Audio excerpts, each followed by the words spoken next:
Welcome to the weekly roundup on SA Footballer TV. I'm Tommy Javor with Darcy Evans. CJ, how you going? Good mate, it's great to be here. Of course, we're doing Division 4, reviewing round 6 and previewing round 7. Let's go. Eastern Park had a massive win over Kenilworth. Unfortunately, Kenilworth had no wins on the board before this game, and that didn't help their cause on the weekend. So Eastern Park 28-18, 186 to Kenilworth 13-10, 88. So massive win and well done to Eastern Park. 98 points, nearly hit the 100.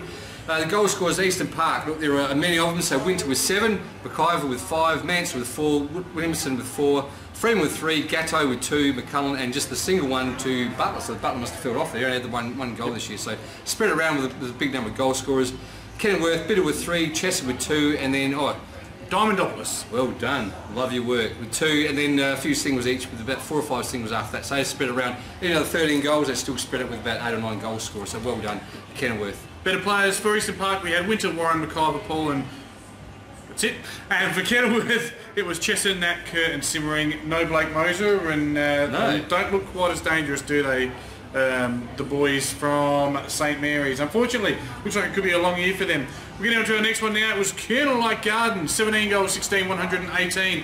Puraka, 10, 8, 68. That's a solid 50-point win there to the boys from Colonel Light. Goal kickers, a real good spread. It was Thompson and Knight both with 3. Scott Collins, that's just one person, with 2, along with Day and Corey and Bennett. Better players for Colonel Gardens, Davis Hurst, Corey, Bennett and Scott Collins. Whilst for Paraka, they didn't provide any best players, but Adams certainly deserves a mention with 5 and Vandermeer with 3. Colonel Gardens leading by 7 goals at half-time, Darcy, and they won with 50 points. Yeah, so, control the whole game. Yep. Control the whole game, so well done. Paraka really struggling in Division 4. A club that was one of the Almighties back many years ago. It was a Div 1 club when I first started following Amateur League. Well, we hope they come back. We'll hope any club in Amateur League that struggles to come back to where they were. But well done to Colonel Gardens. Yep.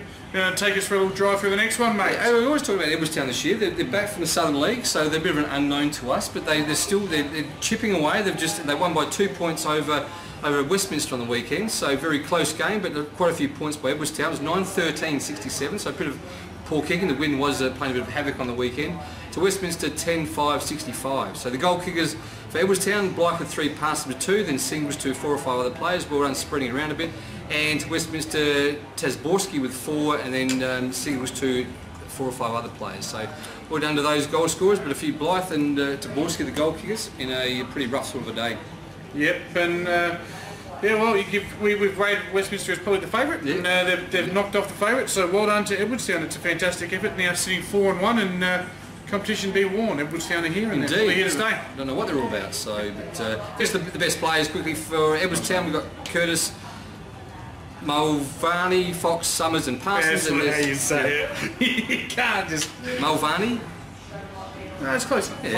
Mulvaney? Yeah. Very close. Yeah. And Newman, Blessing, Wakeland, Drew and Pinor for Westminster. So Edwardstown, a bit of an unknown, but we'll see how they go for the rest of the year.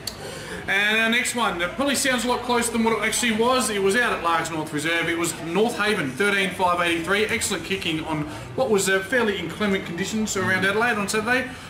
Knocked off Hope Valley 9-13. Not such good kicking, 67. So a 16-point win.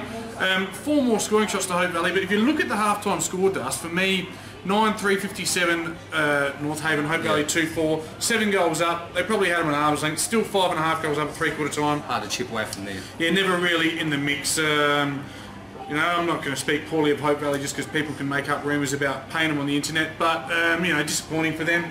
So they'll probably need to lift goal kickers. Duggan kicked 3, whilst they had a host of singles. Better players for Hope Valley was Payne, White and Dowling. Whilst for North Haven, Cohen Matner kicked 4, Reed, Pedersen, Carter's all kicked doubles with a host of singles. Merritt, Adams, Reed and Matner, the better players for North Haven. So that leaves the ladder looking very interesting, doesn't it, Dust? Well, it does, with Salisbury just the 1 loss. Then we got to Westminster. Just a few played 6 and 5 games here, so it's spread around a bit. So 9-10 comp. That's right. So we've got Salisbury, Westminster, Edwardstown. So the Edwardstown put a few there. Eastern Park and North Haven make up the 5. With just out of the 5 is Colonel Gardens, Hope Valley, Paraka and Kenilworth. So Kenilworth still yet to win a game, and Salisbury on top with a very good percentage as well on 60. Yeah, for mine though, in all seriousness, it looks a race in 6. Their top 6 all look likely and all look look very even, whereas then it drops off just a little bit. With the bottom 3 all certainly able to cause upsets on their day given the opportunity. So I'm just going to jump into the season stats, which is of course Darcy's goal kicking. Sean Mansell leads us. You like that? It's a little Very good for the people at home. Sean Mansell on 28 from Eastern Park leads the way. Colin Matner with 25 from North Haven. The big Taz from Westminster these days on 23, and Blythe from Edwardstown on 19. This week's games, please, mate. Yes, got Hope Valley taking Eastern Park. Hope Valley probably a little bit struggling there, sitting 8th at the moment, and then we've got Eastern Park sitting very nicely. Where are they at the moment? Eastern Park. Fourth. So we're playing Hope Valley Oval. I'm going for Eastern Park. I think that big win last week put a bit of confidence in them to keep it moving. Yeah, if Eastern Park are the real deal, like I said, the top 6 I think are. I think they're all very, very much good. Give it a shake. They'll win this. Hope Valley probably be pretty keen to bounce back and have a much better start to the game. I'll take the Parkers. The Demons, if you like. Yeah, indeed. And then next time with Kenworth, Edwardstown. Kenworth, they get to win a game, and I don't think their luck's going to change this weekend unless the miracle happens. No. Taking on Edwardstown, even though it's at Kenworth, I think Edwardstown are doing very well. Unknown, but definitely they're sitting 3rd at the moment, so my going for the Townies. Yeah, just a little drive straight down South Road for Edwardstown. It's not Festivus at the moment, Darcy, so there won't be a Festivus miracle. No. Edwardstown have won their last 4 starts, and they'll make it 5 in a row. Indeed. Next game we've got at Salisbury Oval. Salisbury take on North Haven. So yeah, it's a good one. I mean, these two, a bit of history now between these two teams, and Salisbury ended North Haven's year last year from memory. Top versus 5th. Yeah, top versus 5th, but very close between. There's only a few games in between them. So yeah, so North Haven 3 and 2, just starting to get the engine going a little bit, whereas Salisbury 4 and 1. I'm tipping an upset, mate. I've got a bit of a soft spot for North Haven, as you know. I like the ocean. I'm taking North Haven. I'll go for Salisbury, out there. So it makes sense. Well, but yeah, in a good game. I think it's a big match of the round. Yeah, well, we could argue that, or you could argue, I think the next one as well offers plenty. It's 2nd versus 6th, but they're only separated by the fact that, the way I look at it, the way that Westminster have played the extra game. It's 4 and 2 against 3 and 2. Being at Westminster at Tilbrook Rashid Oval. Of course it is. Rashid. Westminster don't lose at Tilbrook Rashid. No, never do. Done our research there. Yeah. I'll take Westminster to bounce back from their narrow loss. And Paraka will have the bye and probably get on the gas responsibly. Indeed.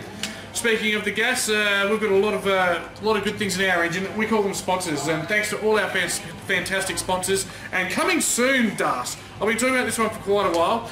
The live call. For years, people have been mocking me, laughing at me, said it will never happen in amateur league. It is happening. Our first live call is Saturday week. History is in the making. For all of you that said it couldn't be done, to you. So the first ever live call will come from Pooteringa Oval next week. Against your boys. Is that right? Is it not? No. Yeah, it is. It certainly is. Exactly. And of course, all throughout our broadcast, you would have seen details popping up on how you can get a live call to your local ground. We'd love to come out. I know we're doing one at West Croydon later on this year, so Div 6. Any club you'd like, we'd love to come out. Minimal cost, and it's just a little something on SoundCloud. It'd be great for your club, your sponsors, your people, and we'd love to join you. Thanks for joining us on the Weekly Roundup. We'll be back next week. See you later.